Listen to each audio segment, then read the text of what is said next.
Okay, so dysfunctional labor pa rin tayo. The second part of the dysfunctional labor, letter B.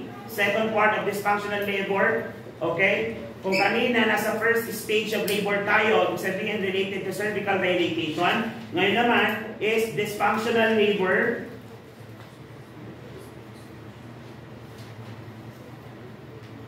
So we have dysfunctional labor at the second stage. Second stage of labor. Dysfunctional labor at the second stage of labor. May dalawa po tayo dyan. Unahin natin yung una, prolonged descent. Prolonged descent or descent. Parang yung kanina lang din ito, prolonged deceleration. Okay? So prolonged descent, anong nangyari dito? Nagkakaroon tayo ng less than, okay, less than prolonged descent. Ibig sabihin, yung descent, pag sinabi natin descent, this is the movement of the fetus to the presenting part, to the birth canal. So kung ito yung pelvic inlet, yung ulo ng baby, pumoposition na. Okay? During the second stage of labor. So medyo nag-overlap misman yung first stage at second stage. Ano ba? Yes, ito yung deceleration part. Now, this is part of that tinatawag nating mechanism of labor. Naalala niyo ba yun? So, mechanism of labor, meron tayong edifier. Naalala niyo ba yun? Yes.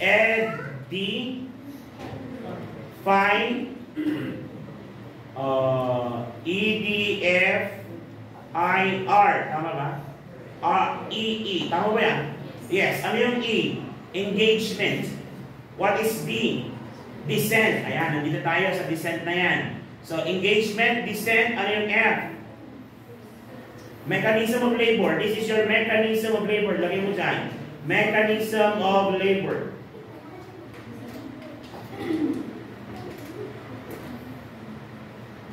So, mechanism of labor. Mechanism of labor. Number 1, E, engagement.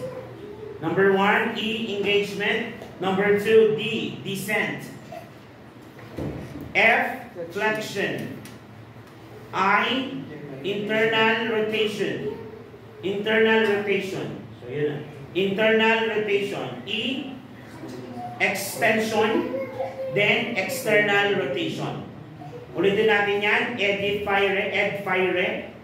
So, that's engagement, descent. That is your flexion, internal rotation, extension, then external rotation. So, nandito tayo sa part na ito. Part of the second stage of labor. Mabilisan lang po ito. Okay, mabilisan lang po ito dapat. So, ang nangyari dito, nagkakaroon sila ng less than. Kapag naliparos, 1.0 cm per hour. So imagine, ang cervical dilatation niya less than 1 cm per hour lang.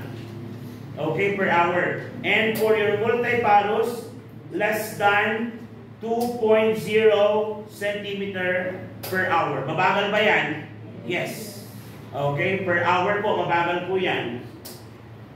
So that is prolonged descent. Okay? So this, okay, prolonged descent, okay? The second stage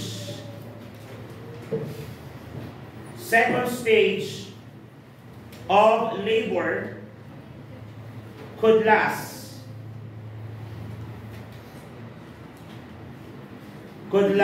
for over 3 hours. For multiparous.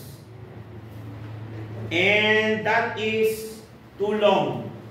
Considering ang pasyente natin is multi-para. Pag sinabing multi-para, first time ba manganak niyan? Hindi. No, multiple pregnancy na yan. Okay, multiple delivery. Therefore, dapat po ba mas maiksi ang kanyang second stage of labor? Yes, yung placenta out should be lesser. Okay? So, anong nangyayari sa contraction dito? Regular or irregular? Nagkakaroon tayo ng irregular or infrequent. There is infrequent or poor quality. So there is, contraction is infrequent or poor quality, and dilatation stops. So dilatation stops. Katulad din po ng inyong secondary arrest for dilatation and prolonged deceleration, ano ang most common cause ng tinatawag nating prolonged descent? Cause is your what? CPD. What is CPD again? Cephalopelvic disproportion. Ano pa? Faulty contractions. So pag sinabi natin faulty contractions, pwede bang hyper and hypotonic contractions? Yes, without cervical dilatation. So pag hindi na nagdadilate si cervix after 2 hours, anong tawag natin doon? Arrest. Are we clear? So pag iyon, if hindi na talaga nagdilate, okay, arrest na ang tawag doon, which will lead us to the second condition, which is the arrest of cervical dilatation or arrest of descent. Pero dito, continuous pero mabagal lang po. Okay, mabagal. So there is what? Meron silang, ano tawag dito? Meron silang, okay, faulty contraction with cervical dilatation, itagdag nyo pala dito is your poor fetal presentation. Poor fetal presentation. Poor fetal presentation. So CPD, faulty contractions, and your poor fetal presentation. With or without cervical dilatation po ito. Okay? Now, what is the management? Management natin, pag hindi pa pumutok, you can actually do your amniotomy. Amniotomy. Number 2, IV oxytocin. IV oxytocin. Augmentation ba ito? Yes. Kapag hindi na po nagpo-progress ang labor or mabagal ang progression, should I say. And number 3, semi-Fowler's position.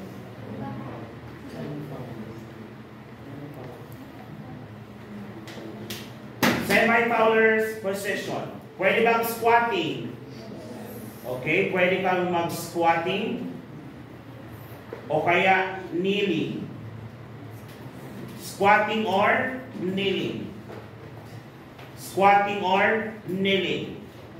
Then encourage the mother to push, of course.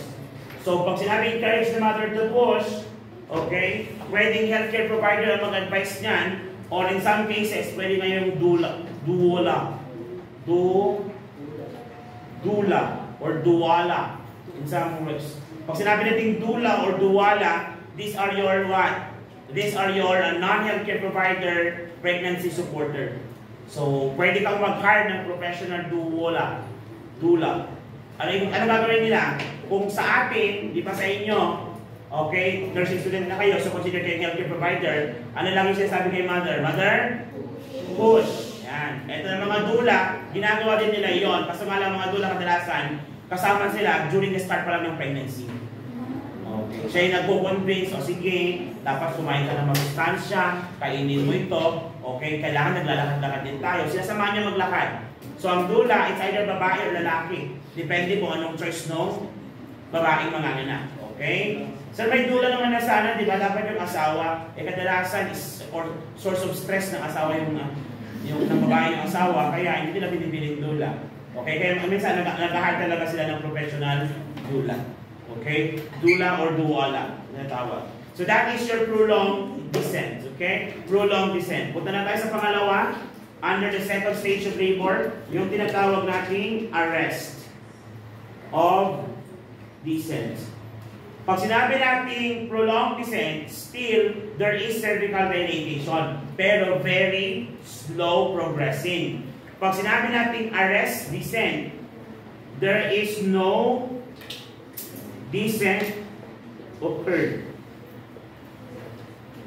No descent occurred. Wala lang nangyaring deceleration. Dito, for nulliparous, umaabot na siya ng for 2 hours. 2 hours nang walang descent. Sa multiparous naman, 1 hour. 1 hour. So, ano yung pinaka-most common cause? CPD pa rin. Cephalopelvic disproportion. Cephalopelvic disproportion. Management.